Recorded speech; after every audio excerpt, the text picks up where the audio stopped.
Truth is important. Why? Because having the truth can set you free. Now, why do people say that? Because it's true.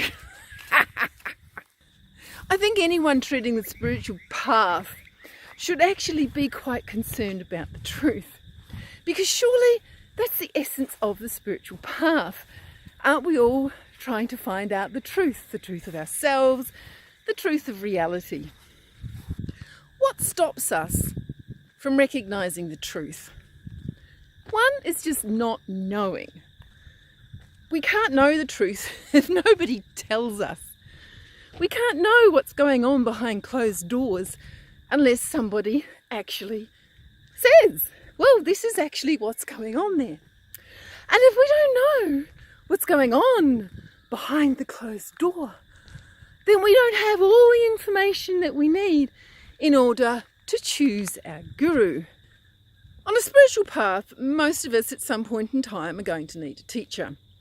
And we need to really examine a potential teacher to see whether they're going to be the right kind of teacher for us. Now, particularly in the Vajrayana, particularly if a teacher is one of those ones who ask you to, be obedient and not to criticise.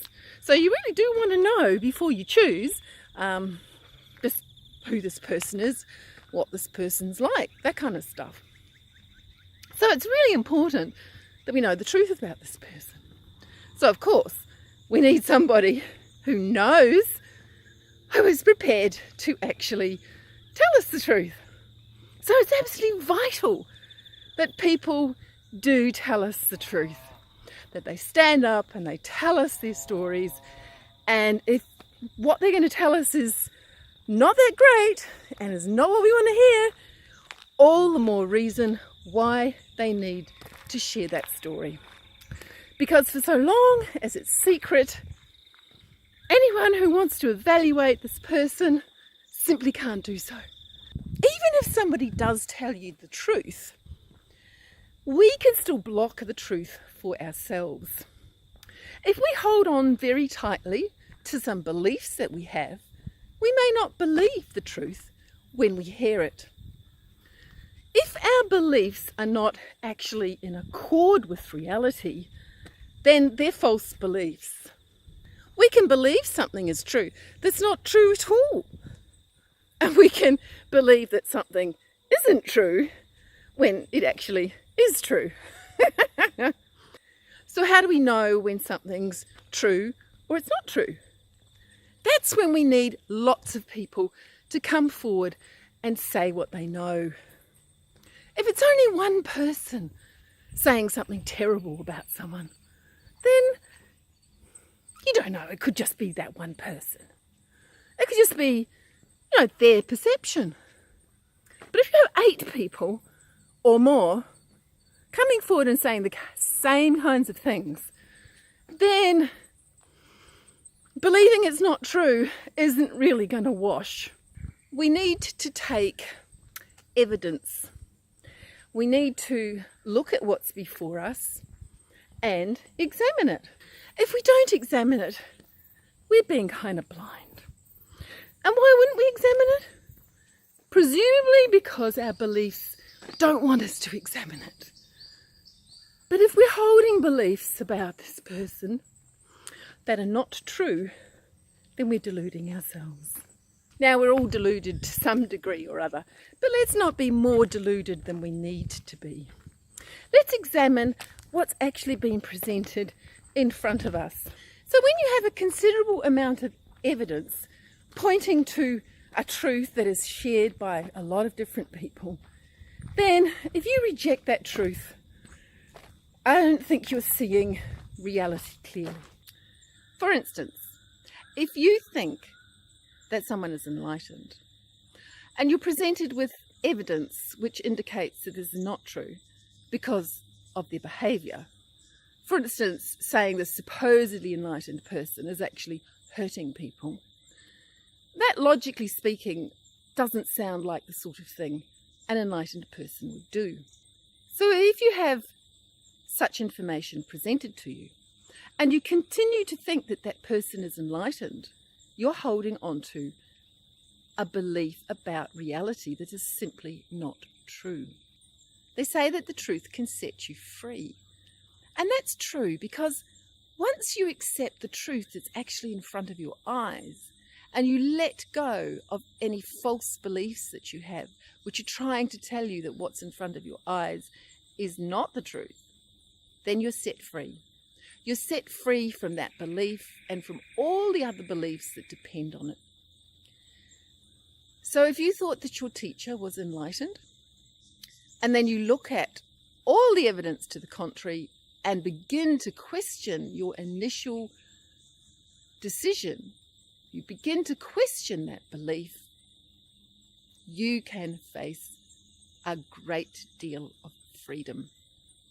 You'll find that it all just falls away and that you are left in a very open space, which is enormously good for one's spiritual development.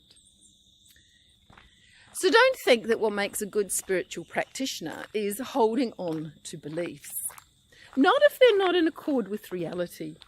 That's called blindness.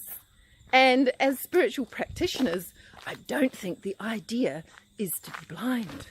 I think the idea is to have our eyes wide open and to see what is to be seen, to see reality directly. And the thing is, you can't see reality directly for so long as you are holding any belief.